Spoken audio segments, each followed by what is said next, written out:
సర్వోన్నతుడు, సర్వాధికారి, సర్వజ్ఞుడునైన మన ప్రభు అయిన యేసుక్రీస్తు నామంలో అందరికీ వందనాలు. పరిశుద్ధ గ్రంథంలో కొనియాడబడిన స్త్రీలు అనే శీర్షికలో నేటి దినం దెబోరా అనే స్త్రీ గురించి ధ్యానించుకుందాం. దెబోరా గురించి మనం పరిశుద్ధ గ్రంథంలో న్యాయాధిపతుల గ్రంథం 4-5 అధ్యాయాలలో చదువుతాం. దెబోరా అనే మాటకు తేనెటీగ అని అర్థం. తేనెటీగ వలె కఠినమైన పరిశ్రమ, ఇతరుల కొరకు మధురమైన తేనెను సేకరించే లక్షణం, అనగా ఆశీర్వాదాలను సేకరించే లక్షణం, బలమైన రక్షణను అందించే లక్షణాలు దెబోరా జీవితంలో పుష్కలంగా కనిపిస్తాయి. కనుక ఈ దెబోరా అనే ఈ పేరు ఈమెకు సరిగ్గా సరిపోతుంది. దెబోరా పరిశుద్ధ గ్రంథంలో మొట్టమొదటి ఒకే ఒక్క మహిళా న్యాయాధిపతిగా మనం చూస్తాం. ఈమె న్యాయాధిపతి మాత్రమే కాదు, ప్రవక్తి, యుద్ధ యూదురాలు, గొప్ప నాయకురాలు అనే విషయాన్ని కూడా మనం చదువుతాం. న్యాయాధిపతుల గ్రంథం 4వ అధ్యాయం 4వ వాక్యంలో దెబోరా అనే ఈ స్త్రీ ఇశ్రాయేలీయుల ప్రజలను ఎలా ప్రభావితం చేసిందో ఈరోజు మనం తెలుసుకుందాం. ఒక్కసారి ఊహించండి, ఇశ్రాయేలు దేశం ఒకప్పుడు దేవుని ఆశీర్వాదాలతో నిండిన దేశం ఇప్పుడు దేశమంతా భయంతో నిండిపోయింది. గ్రామాలు నిశ్శబ్దంగా ఉన్నాయి, వీధులు ఖాళీ అయిపోయాయి, ప్రజలు బయటికి రావడానికి కూడా భయపడుతున్నారు. ఎందుకంటే గత 20 సంవత్సరాలుగా కనాను దేశానికి చెందిన రాజు యాబీను మరియు అతని సేనాధిపతి సిసెరా వారిని ఎంతో ఘోరంగా బాధిస్తున్నారు. ఎంతో భయంకరమైన బానిసత్వంలోకి వారిని నెట్టివేశారు. సిసెరాకు 900 ఇనప రథాలున్నాయి. ఆ రోజుల్లో సిసెరాకు వ్యతిరేకంగా మాట్లాడడానికి కూడా ఎవరు సాహసించలేని పరిస్థితులు ఆ రోజుల్లో ఉన్నాయి. దేవుని ప్రజలందరూ దుఃఖంలో మునిగిపోయారు. ప్రభువా, మమ్మల్ని రక్షించు అని దేవునికి మౌనంగా రోధిస్తూ ప్రార్థన చేస్తున్నాడు. సరిగ్గా అదే సమయంలో దేవుడు స్పందించాడు. ఒక సరళ వృక్షం కింద కూర్చున్నటువంటి ఒక స్త్రీ, ఆమె పేరే దెబోరా. ఆమెను దేవుడు పిలిచాడు. దెబోరా ఒక సరళ వృక్షం కింద కూర్చొని ఇశ్రాయేలు ప్రజలకు న్యాయము తీర్చే ఒక న్యాయాధిపతి. ప్రజలు ఆమె దగ్గరికి వస్తున్నారు, ఎందుకంటే ఆమె మాటల్లో దేవుని స్వరం ఉంది. ఆమె ఒక ప్రవక్త, ఆమె ఒక న్యాయాధిపతి, ఆమె ఒక నాయకురాలు.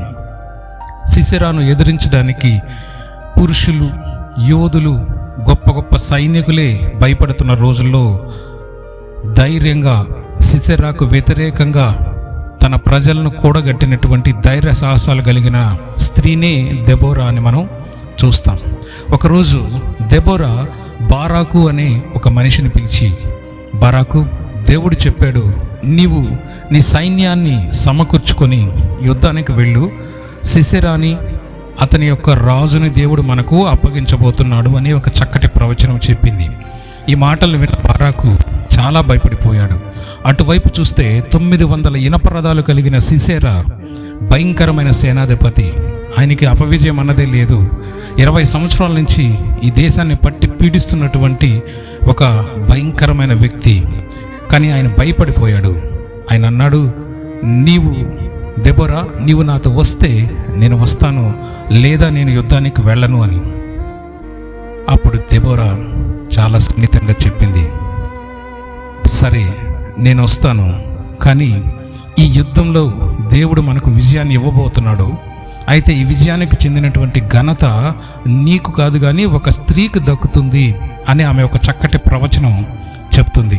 ఎందుకంటే దేవుడు ఈ యుద్ధంలో ఆ భయంకరమైన బలమైనటువంటి సేనాధిపతి సిసెరాను ఒక స్త్రీ చేతికి అప్పగించబోతున్నాడు అనేది దేవుని పిలుపు అందుకున్న దెబోరా స్పష్టంగా ప్రవచించినట్లు మనం పరిశుద్ధ గ్రంథంలో చదువుతాం.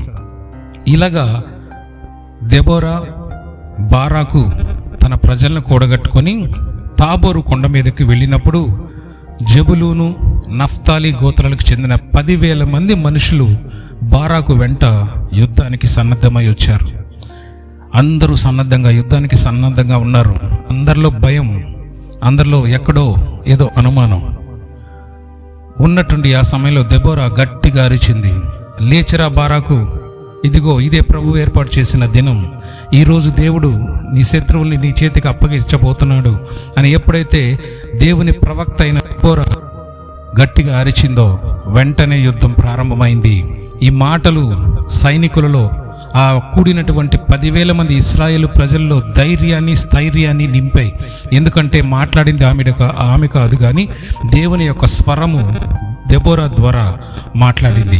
ఒక్కసారిగా సైన్యం కొండ మీద నుంచి లోయలోకి దూసుకెళ్ళింది. దేవుడు తన పనిని ప్రారంభించాడు. ఆకాశం మొత్తం మారిపోయింది. నక్షత్రాలు యుద్ధం చేయడానికి వచ్చాయి. భూమి కంపించిపోయింది. బోరున వర్షం కురవసాగింది. శత్రు సైన్యంలో భయంకరమైన గందరగోళం నెలకొంది. ఎందుకంటే వారు ప్రాచీనమైనటువంటి వాగు అయిన కీషోను దగ్గర వాళ్ళు కూడి ఉన్నారు.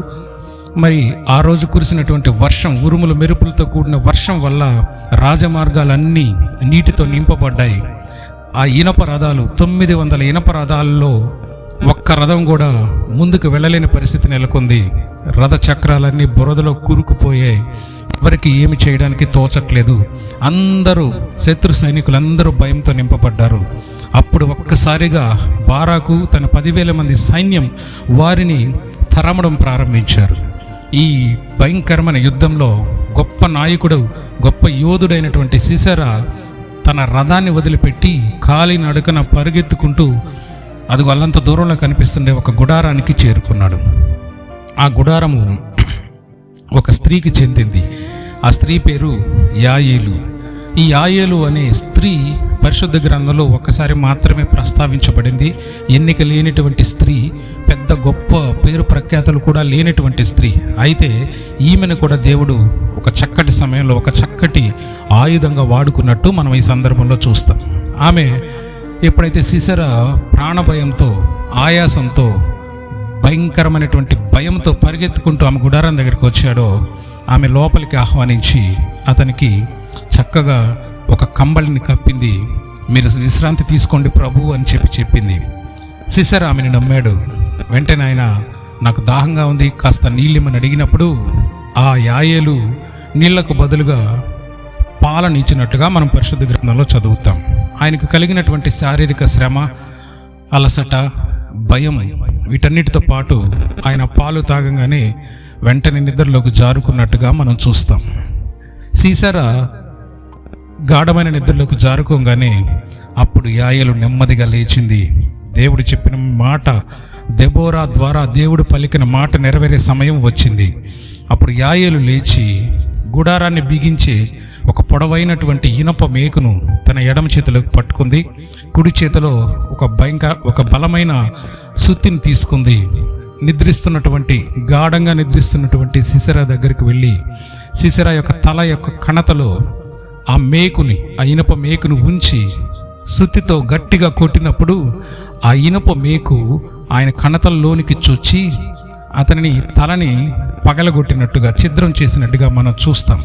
వెంటనే ఆయన అక్కడ ఆమె కాళ్ళ వద్ద వరిగి ప్రాణాలు విడిచినట్టు మనం చదువుతాం. చూసారా, ఒక అద్భుతమైనటువంటి సంఘటన. ఎన్నో వందల మందిని భయంతో వణికించినటువంటి ఒక గొప్ప సేనాధిపతి ఒక బలహీనురాలైనటువంటి ఒక స్త్రీ చేతిలో మరణించడం మనం చూస్తాం. దేవుడు ఎన్నుకున్నప్పుడు ఎంతటి బలహీనమైనటువంటి వ్యక్తి అయినా ఒక బలమైన ఆయుధంగా, ఒక ధైర్యంతో కూడినటువంటి సైనికుడుగా, యోధుడుగా మార్చబడతాడు అనే పాఠాన్ని మనం ఈ సంఘటన ద్వారా తెలుసుకుంటాం. వెంటనే యుద్ధం ముగించబడింది. సీసెరా ఎప్పుడైతే చనిపోయాడో యుద్ధం ముగించబడింది. యుద్ధంలో వారికి విజయం ఆపాదించబడింది. ఆ విజయంతో వారు అందరూ కలిసి, దెబోరా, బారాకు, వారితో ఉన్నటువంటి ఇశ్రాయేలు ప్రజలందరూ కలిసి దేవునికి ఒక చక్కని కీర్తన పాడి ఆరాధించారు. ఆ గొప్ప విజయాన్ని తన గొప్పతనంగా దెబోరా ఎప్పుడు చెప్పలేదు. కానీ ఈ పాడిన కీర్తనలో ఆమన్న మాట ఏంటంటే, యెహోవా స్తుతినందదగిన దేవుడు, ఆయన మన పక్షమున యుద్ధం చేశాడు, ఆయన మాట్లాడినప్పుడు ఆకాశం స్పందించింది, ఆయన మాట్లాడినప్పుడు నక్షత్రాలు యుద్ధం చేశాయి, రాజమార్గాలన్నీ నీటితో నింపబడ్డాయి. కాబట్టి ఈ ఘనతంతా యెహోవాదే, ఆయనను స్తుతించండి, ఆయనను కీర్తించండి అంటూ ఒక చక్కటి కీర్తన పాడింది. ఎంత గొప్పదైనటువంటి పాఠమో దెబోరా జీవితంలో మనం చూడొచ్చు. ఆమె గొప్ప నాయకురాలు అయినప్పటికీ, గొప్ప ధైర్య సాహసాలు ఆమె కలిగి ఉన్నప్పటికీ, ఒక భయంకరమైన యుద్ధాన్ని చేసి గెలిచినప్పటికీ, ఇదంతా కూడా ఆమె తన సొంత సామర్థ్యము అని చెప్పలేదు. కానీ ఈ మొత్తాన్ని దేవునికి ఆపాదించడం ద్వారా తన యొక్క విశ్వాస్యతను ఆమె చాటుకున్నట్టుగా మనం చూస్తాం. మరి దెబోరా జీవితం నుంచి మనం నేర్చుకోవాల్సిన మాటలు ఏంటంటే, దేవుడు అవసరమైనప్పుడు అందుబాటులో ఉన్న ఎవరినైనా వాడుకుంటాడు. కేవలం అర్హత కలిగిన వారిని మాత్రమే కాదు, దెబోరాని వాడుకున్నాడు. అలాగే యాయూలు అనే బలహీనమైన స్త్రీని కూడా ఈ యుద్ధంలో దేవుడు వాడుకున్నాడు. నిజమైన నాయకత్వం అంటే ఏంటంటే, తనతో పాటు ఉన్నటువంటి వారిని బలపరచడం. దెబోరా చెప్పింది, బారాకు లేయ్, ఇదిగో దేవుడు సిసెరా సైన్యాన్ని నీకు అప్పగించబోతున్నాడు, ఈ యుద్ధంలో నీకు విజయాన్ని ఇవ్వబోతున్నాడు అని తన స్వరము చేత వారిని హెచ్చరించి వారందరినీ మేలు కొలిపి ఆ యుద్ధంలోకి నడిపించింది. అది గొప్ప నాయకత్వ లక్షణంలో ఒకటిగా మనం చూడొచ్చు. ధైర్యము, ఆత్మస్థైర్యము అనేటివి దేవుని వలనే మనకు కలుగుతాయి. ఎందుకంటే వాక్యం సెలవిస్తుంది, యెహోవాను నమ్ముకున్నట్టు వలన బహుధైర్యము కలుగును, బహుధైర్యం పుట్టును అని దేవుని వాక్యం సెలవిస్తుంది. కాబట్టి మన జీవితంలో సిసెరా వంటి 900 ఇనప రథాలు కలిగిన గొప్ప సైన్య సమూహమైనా సరే, 20 సంవత్సరాలుగా మనల్ని వేధించినటువంటి పరిస్థితులు, సుదీర్ఘంగా మనల్ని వేధించేటువంటి సమస్యలైనా సరే, దేవుడు ఎప్పుడైతే కలుగు చేసుకుంటాడో, ఎందుకు పనికిరాని వారిని కూడా దేవుడు వాడుకొని ఆ సమస్యని విజయవంతంగా మన జీవితంలో ముగిస్తాడు.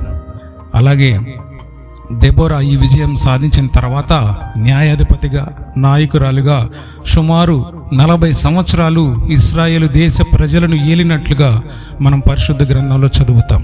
నెమ్మది, నలుదిశల నెమ్మది, సమాధానం కలిగి ఆమె పాలనలో ప్రజలు సుఖంగా, సంతోషంగా ఉన్నట్టుగా మనం చదువుతాం. ఇది నిత్యమైన దేవుని సంకల్పం. కాబట్టి మనము కూడా మన ముందున్న సమస్యలు ఏవైనా సరే, ఎంత భయంకరమైన సమస్యలైనా సరే, దేవుడు మన మాటలు విన్నప్పుడు ఇశ్రాయేలు ప్రజల కన్నీళ్ళని చూసిన దేవుడు దెబోరా అనే నాయకురాల్ని లేపినట్లుగా, మోషే అనే గొప్ప నాయకుడిని లేపినట్టుగా, యెహోషువ అనే గొప్ప నాయకుడిని లేపినట్టుగా మన జీవితంలో కూడా మనల్ని ఒక దశలో దేవుడు లేపుతాడు, ఆశీర్వదిస్తాడు. ఈ మాటల్ని దేవుడు దీవించునుగాక. ఆమేన్. తలలు వంచండి, కళ్ళు మూయండి, ప్రార్థనలో నాతో ఏకీభవించండి. స్తోత్రం, స్తోత్రం, స్తోత్రం. స్తుతి కీర్తనీయుడా మీకు స్తోత్రం నాయన. సర్వాధికారి మీకు స్తోత్రం. సర్వజ్ఞుడా మీకు స్తోత్రం చెల్లిస్తున్నాం. ఇదిగో ప్రభా, ప్రశస్తమైనటువంటి వర్తమానమును మీరు మాకు దయచేసినందుకు మీకు వేలాది స్తుతులు, స్తోత్రాలు చెల్లిస్తున్నాను నా ప్రభా. దెబోరా అనే స్త్రీ జీవితంలో ధైర్యం, సాహసం, విశ్వాసం, నాయకత్వం అనే లక్షణాల గురించి మీరు మాకు తెలియజేసినందుకు మీకు స్తోత్రం చెల్లిస్తున్నా ప్రభా. ఇదిగో నాయన, నీకు ఉపయోగపడే పాత్రగా మమ్మల్ని వాడుకోమని, ఇదిగో మా జీవితంలో ఉన్నటువంటి సుదీర్ఘకాలముగా ఉన్నటువంటి సమస్యల నుంచి, బానిసత్వం నుంచి, ఆయా దురలవాట్ల నుంచి మమ్మల్ని విడిపించి నడిపించమని, ఇదిగో ప్రభా నాయన, మా పనులని ముగించుకొని మేము పడకలకు వెళ్ళుచుంటుండగా ప్రభా, నీ కృపని, నీ దయను మాకు దయచేసి ఆశీర్వదించమని, మీరే మీ చిత్తమైతే ఉదయాన్నే లేచి ప్రభా, రేపు ఉదయాన్నే లేచి నిన్ను స్తుతించే భాగ్యాన్ని మాకు దయచేయమని, మీ కాపుదలంతవరకు మాతో ఉంచుమని, నజరేయుడు నా గొప్ప దేవుడైన యేసుక్రీస్తు పరిశుద్ధ నామంలో అడిగి వేడుకుంటున్నాను తండ్రి. ఆమేన్, ఆమేన్.